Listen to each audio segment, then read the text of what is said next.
Dr. Maya Williams stepped out of her sleek, black town car, the morning sun glinting off the glass exterior of the luxury hotel. The hum of the city felt far away, swallowed by the walls of the building designed to separate the wealthy from the world outside. Maya, in her tailored navy blue suit and heels that clicked with confidence against the marble floors, had become accustomed to the cold, corporate environments that often awaited her.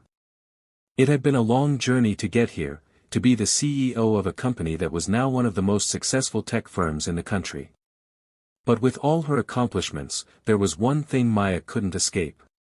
It wasn't the late-night flights, the endless meetings, or the pressure of being a woman in a male-dominated industry. It was the constant weight of being black in spaces where her presence was always questioned, subtly or overtly. Her fingers gripped the edge of the car door as she made her way into the hotel, her every step purposeful. But the instant she crossed the threshold, she felt the shift, the slight change in the atmosphere that only someone like her would notice. It wasn't the looks she received from the guests, who were busy with their own thoughts, nor the way the staff quickly turned their heads. It was the subtle difference in the air, the silence that followed her arrival. She had grown used to the faint, quiet discomfort of being black in predominantly white spaces.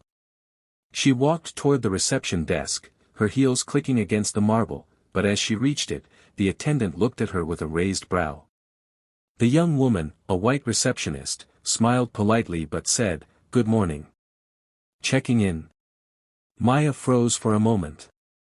It was the way the receptionist had asked it, as if Maya was a guest, not the owner of the establishment she was in. The tight smile on Maya's lips was barely noticeable, but the tightness in her chest was real. She could feel the weight of the moment, the rush of memories of similar instances flooding her thoughts.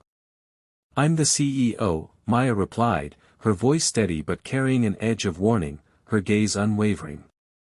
The receptionist blinked, then hesitated, clearly unsure how to process this information. Maya had to fight the urge to roll her eyes. She'd faced this same question countless times before. She'd dealt with people doubting her accomplishments, assuming she was someone else's assistant or, worse, a guest who had somehow wandered into a space where people like her didn't belong. Finally, the receptionist seemed to recover, typing into the system with a nervous smile. "Right, of course, Dr. Williams. Your suite is ready. We have all the arrangements prepared for your meeting." Maya nodded, but the small act of dismissal stung more than she wanted to admit. She took the key card from the receptionist's outstretched hand, forcing a smile. "Thank you," she said, walking away with her head held high, though her stomach churned with an unsettling feeling she couldn't quite shake. Later that morning, Maya stood in front of a group of high-profile investors from the tech world, discussing the latest developments in her company. The ballroom was sleek, with polished wood floors and walls lined with glass that overlooked the city skyline. The grandeur should have been a source of pride, a moment of triumph. Instead, it felt like another test. Her voice was calm and measured as she spoke, presenting the next big breakthrough in technology that her company had developed. Yet, something was off. She could feel the eyes of some of the investors on her, their interest fleeting, their judgment evident behind their polite smiles. This was something she had learned to navigate, the unspoken doubt. The subconscious belief that a black woman like her could not possibly have earned her seat at the table. She was halfway through her presentation when a staff member approached from behind. "Excuse me, miss," the man said, his tone polite but firm. "I'm afraid you'll need to leave the room. This area is reserved for special guests." Maya felt the blood rush to her head as she turned to face the young man. His uniform was impeccable, his stance rigid, but his eyes never met hers. She knew exactly what was happening. The man didn't recognize her, didn't care who she was. He simply assumed that, as a black woman, she didn't belong in this high-end space. Her pulse quickened, but Maya stayed composed, holding her ground. "I'm the CEO of this company. This is my hotel," she said, her voice firm, a slight edge of frustration threading through her words. The man glanced at her with confusion before his gaze shifted to the door, as if expecting her to leave without causing a scene. It was a small, mundane act, but it was the straw that broke the camel's back. I said, leave, he repeated, this time with more authority, a slight sneer curling on his lips. You're causing a disruption. Maya's heart pounded in her chest, and for a moment, time seemed to freeze.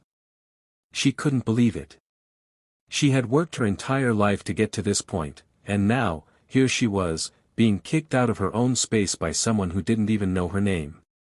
Her mind raced, fighting between the desire to scream, to fight back, or to just walk away, maintain her dignity. But deep inside, a fire was building. She stood tall, her eyes meeting his for the first time. This is my hotel. And you are fired. It only took 9 minutes.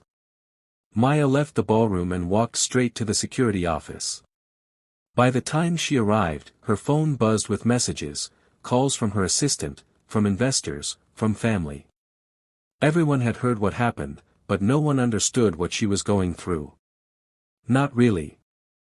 Inside the small, sterile security room, Maya confronted the hotel manager, Eric Johnson. His face was pale as he stood, nervously adjusting his tie. Dr. Williams, he began, his voice faltering. I'm so sorry about what happened. I'll take care of this immediately. You know this is not how we operate. Not how you operate. Maya repeated, her voice cold and unyielding. No, Eric, this is how you all operate. This is the culture of this hotel, the culture of my company. It's been here for years, in every corner, every interaction. Eric swallowed, his eyes shifting uncomfortably. He didn't know how to respond. We can fix this, he said weakly, but Maya shook her head. No, Eric. You don't fix it. You burn it down. The entire staff. Fired. Now. She stood tall, her gaze unwavering. Eric looked at her with a mix of disbelief and fear. But there was no mistaking the resolve in her voice. This was her moment, the moment when she would no longer tolerate the disrespect, no longer play the role of the gracious black woman. In that moment, Maya understood that the fight was no longer just about proving her worth to others, it was about her reclaiming her dignity and her power. She would not let this hotel, her hotel, be a symbol of the very systems she'd fought so hard to escape. She would burn it down and rebuild it on her own terms. I'll make the calls, Maya said, turning to leave the room. She knew it wouldn't be easy. There would be backlash, public scrutiny, and a fight she hadn't anticipated. But it didn't matter. For the first time in her life, Maya felt free. The conference room was packed. The journalists sat with their notepads, their phones poised, ready to catch every word. Maya took her place at the podium, the weight of the moment settling in. She could feel the tension in the air, the curious stares, the judgment, the expectation. The room fell silent as Maya began speaking. Her voice was steady, yet each word carried the power of someone who had lived through countless struggles but was now firmly in control of her own destiny. Good morning, everyone. Thank you for joining me today. I know many of you are here to ask about the decisions I've made in the past few days, and I'm here to answer those questions, candidly. There was a murmur of curiosity as Maya paused, looking out at the sea of faces. She continued. What happened last week was not just an isolated incident. It wasn't about one rude employee or one act of disrespect. It was about a system, a culture, that allows racism to thrive. It was about a moment that forced me to recognize that no matter how much success I achieve, no matter how many boardrooms I lead, I will always be treated as less than by some. She could feel the weight of the words, but they were true, and it felt good to say them aloud. But I'm not here to dwell on what happened. I'm here to tell you what's next. This hotel, this company, is about to undergo a transformation. And it's not just about hiring new staff or training the old guard. It's about creating an environment where every person, regardless of their race, their gender, their background, can come in and feel like they belong. I'm not just fighting for my own seat at the table anymore. I'm fighting to make sure there are more seats, for everyone. The media storm that followed was intense.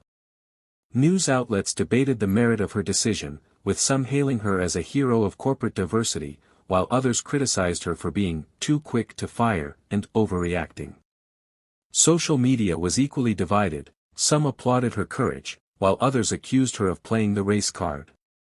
But what struck Maya most was not the backlash from the public. It was the calls from investors, from colleagues, from people who had known her for years. Some were concerned about the potential impact on her brand. Others questioned if she had crossed a line. Gregory, her civil rights lawyer and close friend, was one of the few who supported her unconditionally. "You did the right thing, Maya," he said during their late-night phone call. "I know it's hard. But you've always been a leader. Now you're leading with integrity, not just with strategy." As the weeks went by, Maya continued her work to reshape the culture at her hotel. She implemented a new leadership team, diverse, inclusive, and committed to social change. But it wasn't just about hiring the right people. It was about creating an environment where these leaders could thrive, where they could challenge the status quo without fear of retribution. Maya found herself constantly questioning the structures she had spent years building. Were they truly built for progress, or were they simply replicating the systems of inequality she had fought against her entire life? She held meetings with her new team, discussing ways to integrate diversity, equity, and inclusion into every facet of the hotel's operation. But more than just policies, Maya wanted to foster a culture of empathy, one that would allow people to bring their whole selves to work without fear of judgment. A year later, the hotel had transformed. It had become a model for corporate change, winning accolades for its commitment to diversity and inclusion. The new staff were passionate and engaged, eager to help rebuild the reputation of the hotel and its brand.